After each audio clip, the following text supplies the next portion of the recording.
The lawmen who survived the frontier didn't rely on speed or steel. They relied on leverage, paper, timing, and the kind of quiet pressure that made violent men reconsider everything before reaching for a pistol. Hollywood built its legends on gunfights. But the men who actually wore badges understood something the movies never showed. A bullet ended a situation. It didn't control one. And once a gun cleared leather, every outcome narrowed to violence, the one result no deputy could predict or manage. The real tools of frontier law enforcement weren't holstered on the hip. They were folded in pockets, written in ledgers, spoken at the right moment, and held back until silence became more dangerous than any threat. These weren't tricks or bluffs. They were methods, refined over years by men who understood that drawing a weapon meant surrendering control of what happened next. Today, we're uncovering 15 tools lawmen use to win without ever pulling a gun. No myths, no shootouts. Just the machinery of power that actually kept the peace. Number 15, writs and bench papers, the weight of a judge's signature. A lawman arriving with a warrant didn't just carry paper. He carried the full machinery of territorial law, and every man on the frontier knew the difference between a badge's authority and a judge's. Writs issued from district courts in places like Fort Smith or Santa Fe weren't optional. They named a specific person, listed a specific charge, and carried the weight of federal or territorial enforcement behind them. Ignoring one didn't just mean trouble with the sheriff. It meant federal marshals, bounty hunters, and extradition across state lines. It meant a man's name entered a system that didn't forget and didn't stop. Lawmen used this deliberately. Instead of confronting a suspect with force, a marshal might simply unfold a bench paper and let the man read his own name written beside a judge's seal. No threats, no shouting. Just the quiet understanding that resistance now meant something far worse than a night in jail. Court records from Kansas and Indian Territory show warrants served without incident precisely because the paper itself did the work. A man might fight a deputy. He wouldn't fight the entire judicial system. And every suspect who could read understood that the signature at the bottom belonged to someone who never had to show up in person. The writ didn't ask for compliance. It announced that compliance had already been decided by someone the lawman didn't need to argue with and someone the suspect would never outrun. Number 14, the hat removal signal, the gesture that spoke before words. In a crowded saloon or busy street, a lawman couldn't always announce himself without triggering panic or flight. But he could signal. Removing his hat, slowly, deliberately, became a recognized gesture across cattle towns and mining camps. It told other lawmen in the room that a move was coming. It told civilians to step aside. And it told the target, if he was paying attention, that the next few seconds would decide everything. This wasn't formal code written in any manual. It was learned behavior passed between deputies and town marshals who worked the same circuits for years. Accounts from Dodge City and Tombstone describe lawmen entering rooms and simply taking off their hats before speaking a word. The room shifted. Conversations stopped. Men who knew the signal moved toward exits or pressed their backs against walls. The suspect often didn't understand what had changed, only that something had. The air felt different. The noise dropped. That hesitation was the point. A man confused was a man not reaching for iron. A man trying to read the room was a man not calculating whether to fight. The hat removal bought seconds, repositioned witnesses, and created a moment where the lawman controlled the space without raising his voice or touching his weapon. Violence didn't need to happen if the room already believed it would. Number 13, the notebook, names as weapons. Information traveled slowly on the frontier, but lawmen who kept notes made it travel faster. A small pocket notebook filled with names, dates, and observations became one of the most effective tools for controlling suspects without confrontation. A marshal might flip it open during a conversation and read back a man's known associates, recent travels, or prior arrests. Nothing illegal about asking. But the message landed hard. You've been watched. We know who you ride with. We know where you've been. These notebooks weren't official records filed in any courthouse. They were personal intelligence, gathered from informants, bartenders, stagecoach drivers, and telegraph operators willing to share gossip for coin or favor. A deputy who worked the same territory for years accumulated more leverage in ink than most men carried in powder. The notebook didn't need to contain evidence. It only needed to contain enough truth to make a suspect wonder what else was written on pages he couldn't see. A name read aloud, a date confirmed. Each detail tightened the pressure without a single threat being made. Court depositions from the 1880s reference lawmen producing handwritten notes as evidence of surveillance, enough to convince a suspect that running only delayed the inevitable. The notebook didn't threaten violence. It threatened visibility. And on the frontier, being known meant being followed until the law finished what it started. Number 12. Paper trails, the records that followed men across state lines. A man could outrun a horse, he couldn't outrun a letter. Frontier lawmen who understood the postal system and the telegraph used both to build paper trails that followed suspects across territories. A single telegram to a railroad depot or cattle town sheriff could place a man's name on a watch list before he ever arrived. Marshals in Kansas City maintained correspondence with counterparts in Denver, Santa Fe, and Fort Smith. When a wanted man fled jurisdiction, his description, and sometimes a sketch likeness, moved faster than any stagecoach. Sheriffs receiving those messages often detained suspects on suspicion alone, holding them until extradition paperwork caught up. This system wasn't foolproof, but it created pressure. A man who ran once found himself running again and again until exhaustion or a familiar name at a new depot ended the chase. What made paper trails effective wasn't their speed. It was their persistence. A bullet ended pursuit. A letter kept it alive. And every lawman who used the mail understood that patience outlasted powder. Which of these feels more dangerous so far, the paperwork or the silence around it? Let me know in the comments. Number 11. Bonds and sureties. The financial trap that held men without chains. Arrest wasn't always the goal. Sometimes control was enough. Frontier courts used bonds and sureties to keep suspects tied to a jurisdiction without locking them up. A man accused of a minor offense might be released on bond, but only if someone with property agreed to guarantee his appearance. If he fled, the bondsman lost everything: land, livestock, buildings, all of it forfeit to the court. Lawmen exploited this deliberately. Instead of jailing a suspect, a deputy might suggest that bond could be arranged if the man named who he'd been riding with or where stolen cattle had been moved. The bondsman, now financially exposed, often pressured the suspect harder than any cell could.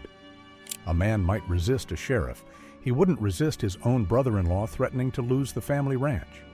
Court records from Texas and Colorado show bonds posted by saloon owners, merchants, and even family members who had no intention of losing their property over someone else's trouble. The suspect was technically free.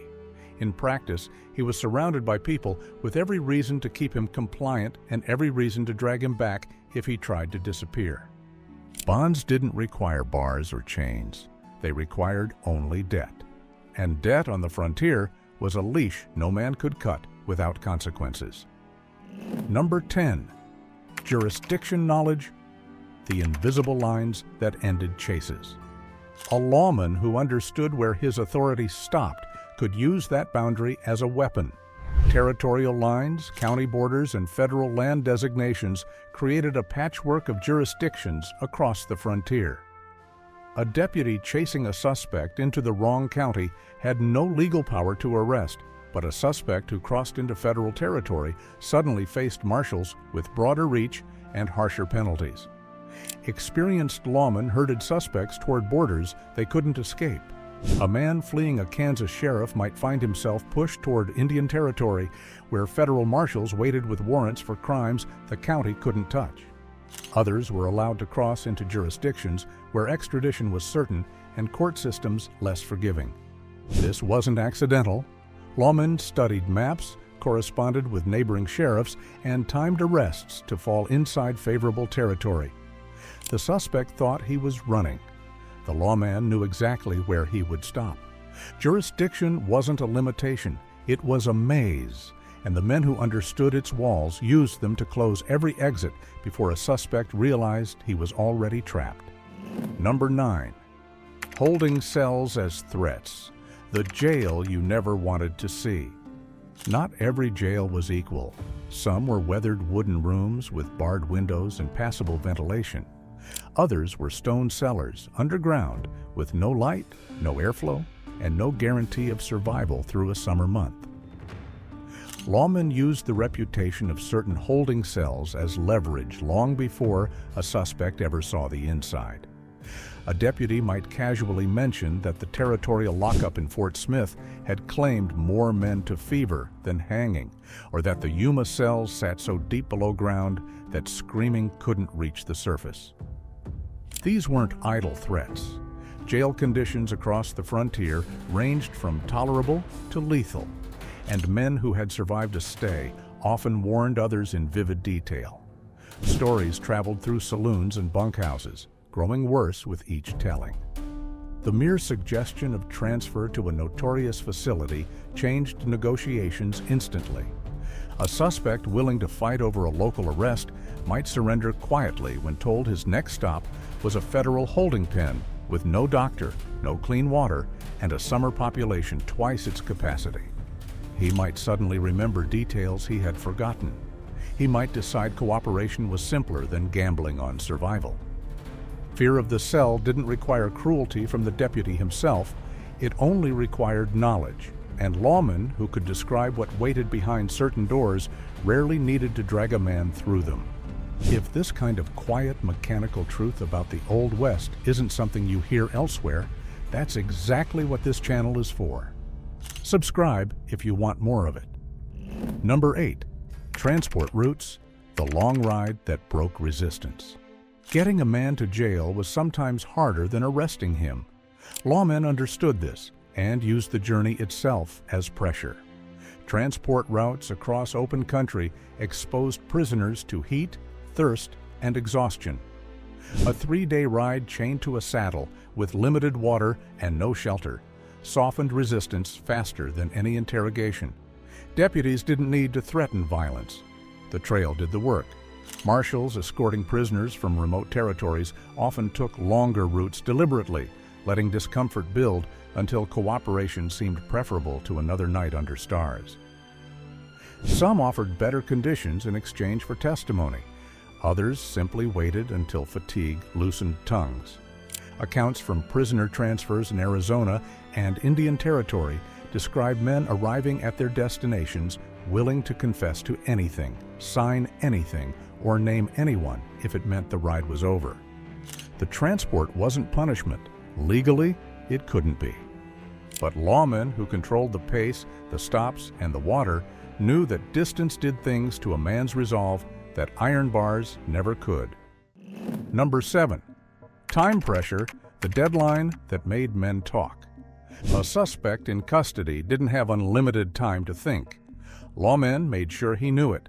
Court schedules, circuit judges, and stagecoach departures created artificial deadlines that deputies used to accelerate cooperation. A prisoner told that the judge arrived in 2 days and wouldn't return for 6 weeks suddenly faced a choice: talk now or sit in a cell through summer while charges accumulated and witnesses disappeared.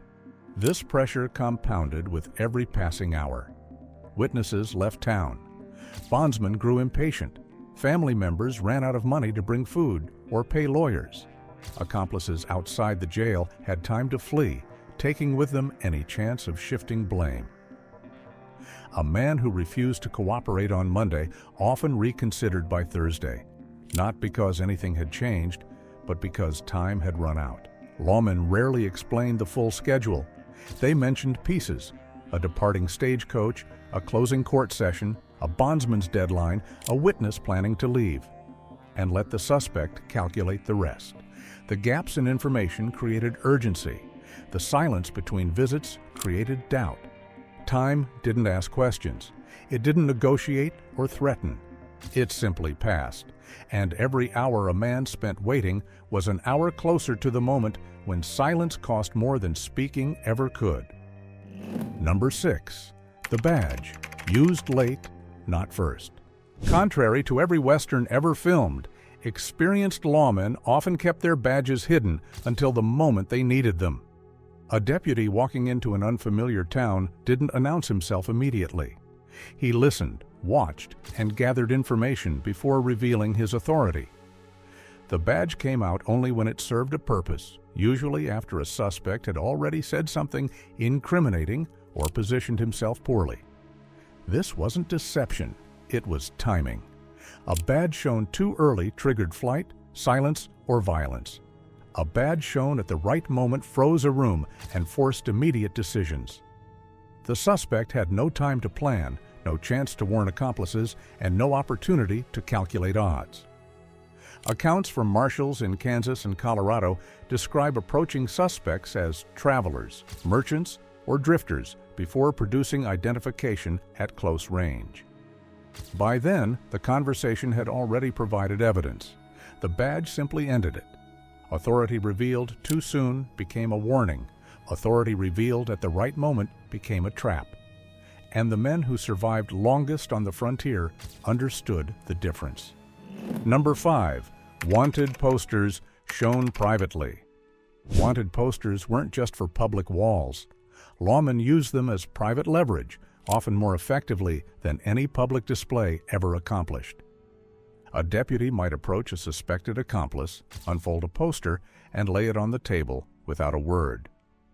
The image of a known associate, with a reward figure printed beneath, made the situation clear. You're next, or you help us now. These conversations happened in back rooms, stables, and quiet corners where witnesses couldn't watch, and pride didn't factor into decisions. The poster became an offer. Provide information and your name stays off the next one. Refuse and the printing press runs again tomorrow. The reward amount didn't need to be large.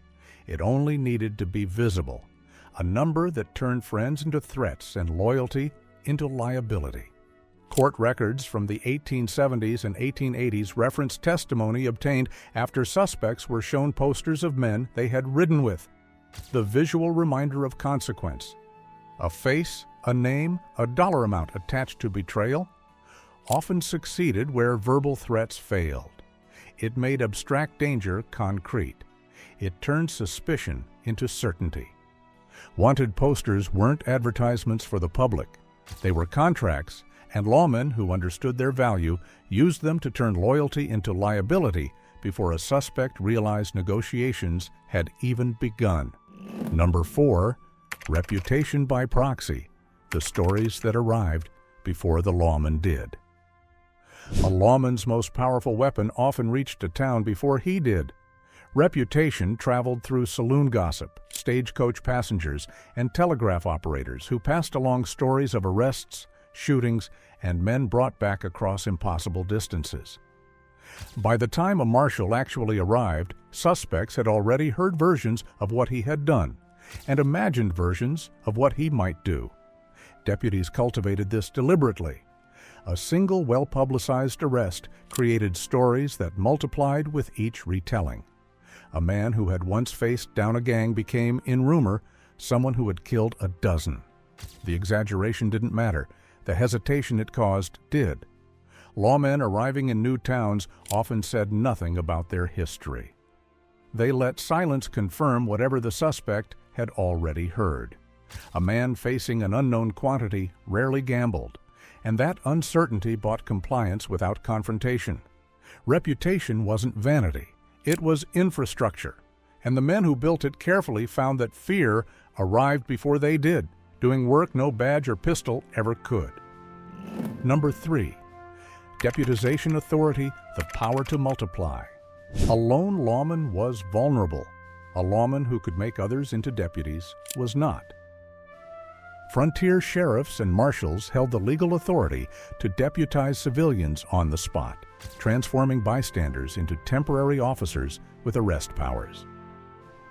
This changed every calculation a suspect made. He wasn't facing one man anymore. He was facing whoever that man chose to point at. Deputization didn't require volunteers. In some jurisdictions, refusal to serve when called could result in fines or arrest. A lawman walking into a hostile saloon could, with a few words, turn half the room into his backup, whether they wanted the job or not. The reluctant deputy became as dangerous as the willing one because the law didn't distinguish between enthusiasm and obligation. Records from Kansas and Texas describe posses formed in minutes, with local merchants, ranch hands, and even reluctant drifters pressed into service. The suspect who thought he faced one badge suddenly faced 10. The man who believed he could outshoot a deputy discovered he would also need to outshoot the blacksmith, the store clerk, and 3 cowhands who had no stake in the fight but every stake in following the law. The gun on a lawman's hip was singular. The authority to multiply himself was not. And the men who understood that power rarely needed to use their own weapons at all. Number 2, manacles with extended chains, the restraint that allowed movement. Standard handcuffs locked wrists tight together, limiting movement and eliminating options. Extended chain manacles did something more useful. They allowed a prisoner to walk, ride, and function, while never letting him forget he was controlled. Lawmen used these longer chains deliberately. A suspect in extended manacles could mount a horse, eat a meal, or sit in a courtroom without constant adjustment. But the chain remained visible, jangling with every step, a constant reminder of his status. This visibility mattered. A man in tight irons looked like a captured animal. A man in extended chains looked like someone who had surrendered, someone who had chosen compliance over resistance. The distinction shaped how witnesses, jurors, and even the prisoner himself understood the situation. Accounts from prisoner transports describe deputies offering extended chains as a reward for cooperation, switching to tight irons only when behavior required it. The choice became another lever: behave, and the ride stays tolerable. Restraint wasn't just about preventing escape. It was about demonstrating power, and chains long enough to allow movement made that power impossible to ignore or forget. Number 1, the gun left holstered on purpose. The most effective tool a lawman carried was the weapon he never drew. A revolver in the holster represented potential, the possibility of violence without the commitment to it. Once drawn, it became a declaration that eliminated every option except force. Experienced lawmen understood that the moment steel cleared leather, control passed from them to chance. Anything could happen after that. Nothing could be taken back.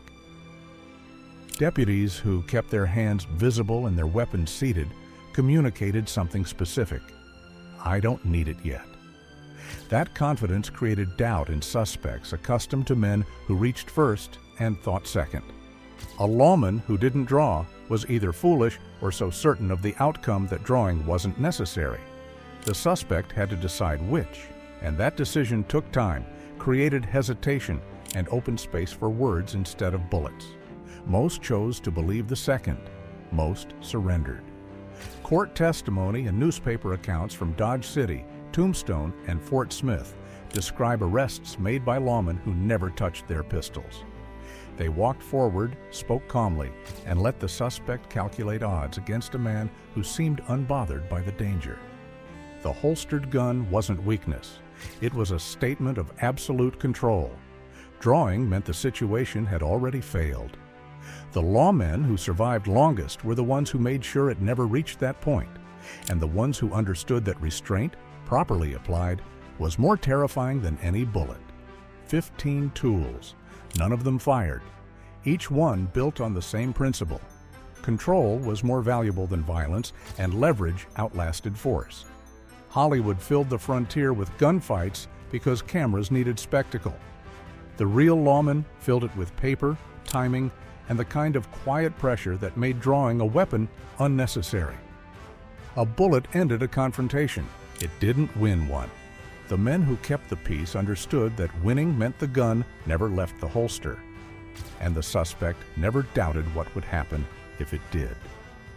That was the machinery behind the badge. Not speed, not steel, just the certainty that every option had already been closed long before anyone reached for iron. If one of these changed how you think about power on the frontier, say which one in the comments. And if you want more stories like this, the ones that don't make it into movies, that's what subscribing here gets you.